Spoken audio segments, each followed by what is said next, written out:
Глава 9. Приказната за лажната желка. Не знаеш колку сум само срекна што пак те гледа моја стара пријателко, рече војводката срдечно фаќајќи ја под рака Алиса, додека тие чекореа заедно една до друга. На Алиса и беше мошне мило што ја најде во таква пријатна расположба и помисли дека таа беше можеби толку груба кога се сретнаа во кујната само поради црниот пипер. Кога јас ке станам војводка, си рече таа, не толку надежно, нема да дозволам воопшто во мојата куќа да чувам црн пипер. Чорбата може да се јади и без него. Можеби луѓето стануваат избувливи токму поради црниот пипер.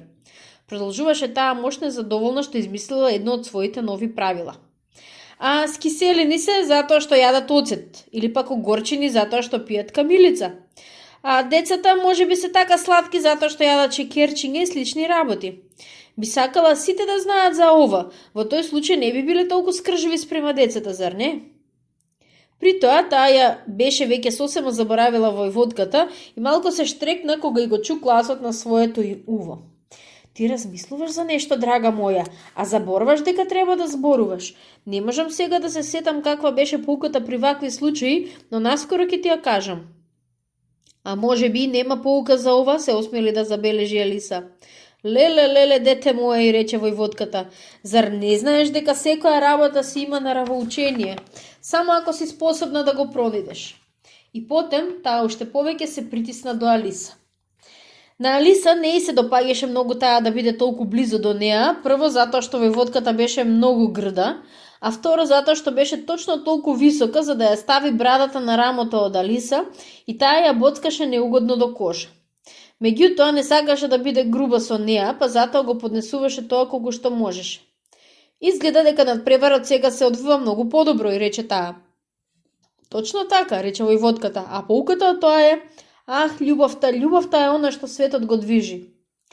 А некој рекол, шепна Алиса, дека светот се движи затоа што секој си ја гледа својата работа. Па добро, тоа е едно и исто, рече војводката и закопувајќи ја острата брада во рамото на Алиса додаде. А поуката од тоа гласи: внимавај што зборуваш и зборовите сами ќе се грижат за себе. Толку ли е влюбена во тоа да најдува поуки во се, си помисли Алиса. Се обложувам дека веќе се чудиш зошто ли се уште не ти ја ставам раката околу појас, си рече војводката по куса пауза. Причината за тоа е жеровот што го држиш во другата рака. Не сум сигурна дека е добро расположен за тоа. Можам ли да се обидам? Тој може да те штипне, и одговори предпазливо Алиса, што не беше воопшто одушевена од предлогот. Многу точно, рече војводката, жеравите штипат како и лутиот сенф, а покутат од тоа е секоја птица со своето јато лета. Само што сенфот не е птица, забележа Алиса. Сосема точно како и секогаш, рече војводката. Што умееш прекрасно да ги објаснуваш работите. Ми се чини дека е минерал, рече Алиса. Се разбира, рече војводката, што изгледа беше готова да се сложи со се што ќе кажеше Алиса. Овде во близината има еден рудник од кој се ископува сенф, а поуката од тоа гласи: кој копа дупка за друг, самиот во неа паѓа. Се сетив, викна Алиса, што не ја слушна последната забелешка. Сенфот е вид зеленчук, макар што не расне како другите зеленчуци, сепак изгледа дека е зеленчук. Сосема се согласувам со тебе, и рече војводката, а поуката од тоа е биди онаков каков што изгледа си. Или, ако сакаш да го кажеш тоа попросто, никогаш не замислувај се дека си нешто друго одошто онаков каков што им изгледаш на другите, а тоа што си бил или каков што си можел да бидеш не е ништо подруго од оно што ним им изгледало дека си бил нешто друго. Мислам дека тоа поарно би го сватила, рече мошна и учтива Алиса, кога би можела некаде да го запишам. Инаку, за жал, не ќе можам да го повторам се тоа онака како што го кажа ти. Тоа не е ништо во споредба со оно што би можела да го кажам ако посакам, одговори војводката задоволно. Те преколнувам, не заморувај се да кажеш нешто подолго од оно што го кажа пред малку, и рече Алиса. За каква умора зборуваш, ти се молам, рече војводката, та сето она што го кажав досега беше подарок за тебе. Убави подароци, бога ми, си мислише Алиса. Драго ми е што такви подароци не даваат за роден ден. Но таа не се осмели да го каже тоа гласно. Пак ли мислиш нешто? Праша војводката, удирајќи ја уште еднаш со малата оштра брада во рамото. Имам право да мислам што сакам, и рече Алиса оштро, зашто почнуваше да се чувствува веќе и нервозна од сето тоа. Имаш токму толку право, и рече војводката, колку што имаат право и прасињата да летаат. Но тука на голема изненада на Алиса, гласот на војводката се прекина дури и во средината на низиниот најсакан збор поука, а раката што ја беше ставила под мишка почна да и трепери. Алиса го крена погледот и пред нив стоеше кралицата со скрстени раце намрштена како облак. Прекрасен ден, зар не, ваше величество, почна војводката со тивок слаб глас. А сега слушај ме добро што ќе ти кажам, и се закани кралицата и при тоа удри со ногата од земја. Или ќе се губиш одовде, или ќе изгубиш главата од рамена, и тоа сега веднаш, па сега избери како што сакаш. Војводката го направи својот избор и веднаш се изгуби од вид. Ајде со мене да ја продолжиме играта, и рече кралицата на Алиса, а Алиса премногу се плашеше да каже збор, па затоа полека појде по нејзиниот грб до игралиштето. Другите гости го беа искористиле отсуството на кралицата и се одмараа под сенка. Меѓутоа, во моментот кога ја забележаа, побрзаа да се вратат на своите места. А кралицата онака патем им се закани дека ќе платат со главата ако задоснат макар и за секунда. За сето време, додека траеше играта, кралицата не престануваше ни за момент да се кара со другите играчи, викајќи постојано: "Пресечете му ја главата!" или пак "Пресечете ја главата!" Оние што беа осудени од неа беа веднаш одведени под стража од војниците, кои за да ја исполнат наредбата мораа да се откажат од тоа да бидат голови, така што речиси за половина час немаше веќе ни еден гол, а сите играчи со исклучок на кралот, кралицата и Алиса веќе беа одведени под стража и осудени да се погубат. Тогаш кралицата ја напушти играта сосема без див и рече на Алиса: "Си ја видела ли досега лажната желка?" "Не," одговори Алиса, "не знам дури ни што е тоа лажна желка." "Тоа е она од што се прави лажната желкина чорба," рече кралицата. "Никогаш не сум видела ниту пак чула за такво нешто," рече Алиса. "Ајде со мене тогаш," и рече кралицата, и таа ќе ти ја каже приказната за својот живот. И штом тие појдоа заедно, Алиса го чу кралот како им се обрати на другите со тивок глас. "Сите сте помилувани, најпосле да слушнам нешто добро," си рече таа во себе, зашто и онака се чувствуваше веќе доста несрекна од бројот на смртните пресуди што ги изрече кралицата. Набраку потем наидоа на еден грифон што цврсто спиејќи се излежуваше на сонце. Грифонот е вид чудовиште со тело од лав, а со орелски клун, канџи и крилја.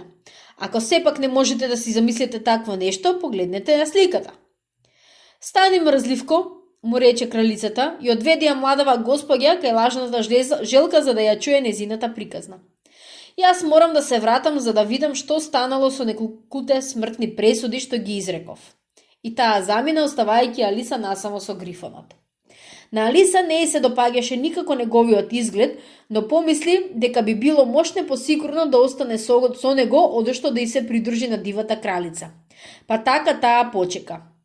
Грифонот седна и си ги истри очите, потем ја гледаше кралицата се додека не исчезна од вид и тогаш се закикоти. "Баш смешно," рече половина за себе, а половина обрнувајќи се на Алиса. "Што е смешно?" праша Алиса. "Па тоа," рече грифонот, "сето тоа е нејзина измислица, никогаш не погубуваат никого, таа наредува и сите пак се живи. Ајде сега со мене." "Овде секој постојано вели ајде ваму, ајде таму," си помисли Алиса кога појде полека по него. "Никој досега не ми наредува на тој начин, никој." Не одеа многу долго кога оддалеку ја здогледаа лажната желка како седи тажна и осамена на една карпа. А кога и се приближија, Алиса можеше да ја чуе како воздивнува Божем со скршено срце. Таа почувствува длабоко сожалување спрема неа, па го праша грифонот: "Што е болката?" На што грифонот одговори речиси со истите зборови како преѓа: "Сето тоа е нејзина измислица, таа нема никаква болка, само воздивнува, а пак е жива и здрава. Ајде со мене." И така тие дојдоа до лажната желка, што погледа во нив со своите големи очи полни со солзи, но не рече ништо. "Оваа млада госпогица овде," рече грифонот, "сака да ја чуе твојата приказна. Ете така." "Ќе ја раскажам веднаш," рече лажната желка со длабок шуплив глас. "Седнете и обајцата и немојте да проговорите ни збор додека да ја заврша." И така тие седнаа и за некое време молчеја.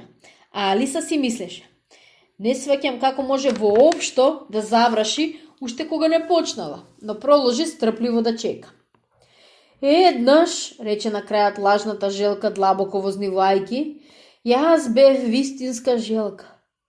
Овие зборови беа проследени со уште подолга пауза, што беше нарушувана од повремените извици од страна на Грифонот и со постојаното тешко липање од лажната Желка. Алиса речиси беше готова да стане и да каже: ви благодарам, господја, на интересната приказна, но мислата дека мора да има некакво продолжение на приказната ја задржуваше да биде мирна и молчалива. Кога бевме мали, најодзади продолжи лачната Желка, посмирено, но се уште липајќи од време на време, одевме на училиште на дното од морето. Учителката ни беше една стара морска Желка. Ја викавме Тортоас. А зошто сте ја викале Тортоас? Праша Алиса. Ја викавме Тортоас зашто не учеше нас, и рече налутено лажната Желка. Навистина, ти си толку здодевна што не можеш да ја разбереш ни римата. Треба да се застрамиш од себе што прашуваш толку прости прашање, додаде Грифонот, пате молчаливо погледна во кутрата Алиса, што беше готова да пропадне в земја. На крајот Грифонот ти рече на лажната Желка: ајде, терај понатаму, пријателко, немој да останеш цел ден само на тоа. И таа продолжи со овие зборови: ах, да, одевме на училиште на дното од морето, макар што можеби нема да поверуваш. А јас ништо не реков, ја прекина Алиса. Рече, потврди лажната Желка. Држи си го јазикот, додаде Грифонот пред Алиса да има време да проговори. А лажната Желка продолжи: имавме најарно воспитување, всушност одевме на училиште секој ден. И јас сум одела на училиште секој ден, рече Алиса, не треба да се фалиш толку со тоа. А си учела ли некои посебни предмети, ја праша малку загрижена лажната Желка.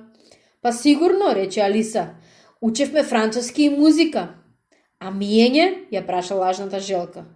Ах, тогаш вашето училиште не било баш многу добро, и рече лажната Желка со големо олеснување во гласот. Во нашето пак на крајот од распоредот ги имавме како посебни предмети француски, музика и миење. Не сте требале да го имате последното, рече Алиса, зашто и онака сте биле постојано под вода на дното од морето. Но јас не можев да ги учам тие посебни предмети, рече лажната Желка и воздивна. Ги учев само оние обични предмети што беа задолжителни. А кои беа тие? Праша Алиса. Ќе почнам со вртење во круг до безвес и правење вага, се разбира, одговори лажната Желка, а потем разните гранки од аритметика како фалење, карање, оградување и подсмевнување. Никогаш не сум чула за таков предмет како оградување, се осмели да каже Алиса. Што значи тоа?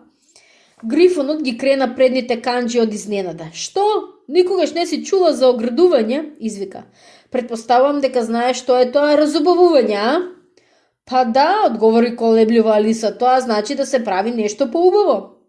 Па тогаш, продолжи Грифонот, ако не знаеш и тоа што значи оградување, мора да си голема глупачка. Алиса немаше веќе храброст да поставува уште прашање за тоа, па и се обрна на лажната Желка велејки: а што учевте тогаш? Па учевме и мајсторија, одговори лажната Желка броејќи ги предметите на прсти. Мајсторија на стариот и новиот век, со мореграфија, потем подкажување. Учителка по подкажување ни беше една стара јагула што доаѓаше ли еднаш неделно, а таа предаваше подкажување, протегнување и паѓање во несвес. А што беше пак сега тоа? Праша Алиса. Не можам да ти го покажам тоа во моментов, рече лажната Желка. Премногу сум при свест, а Грифонот никогаш не научи ништо од тоа. Немаше време, рече Грифонот. Иако бев кај учителот по класичните науки, тој беше еден стар рак, не рак, туку рачиште. Никогаш не учев кај него, рече лажната Желка воздизнувајќи, а тој предаваше смеење и жалење, како што обично се велеше. Навистина, рече Грифонот воздивајќи од своја страна и прито и двајцата си ги покрија лицата со рацете. А колку часа имавте дневно? Побрза да праша Алиса за да ја промени темата на разговорот. Првиот ден имавме 10 часа, одговори лажната Желка. Вторниот ден и така натаму. Колку ли чуден распоред, викна Алиса. Затоа и се викаат часови, забележа Грифонот, зашто од ден на ден се смалуваат за 1 час. За Лиса тоа беше нешто сосема ново и таа размисли малку пред да ја направи својата следна забелешка. Па тогаш 11-тиот ден мора да бил слободен. Се разбира, рече лажната желка. А што правевте на 12-тиот ден, продолжи Алиса заинтересирано. Доста зборувавме за тие училишни часови, ја прекина Грифонот со мощен решителен глас. Кажи нешто сега за онаа игра.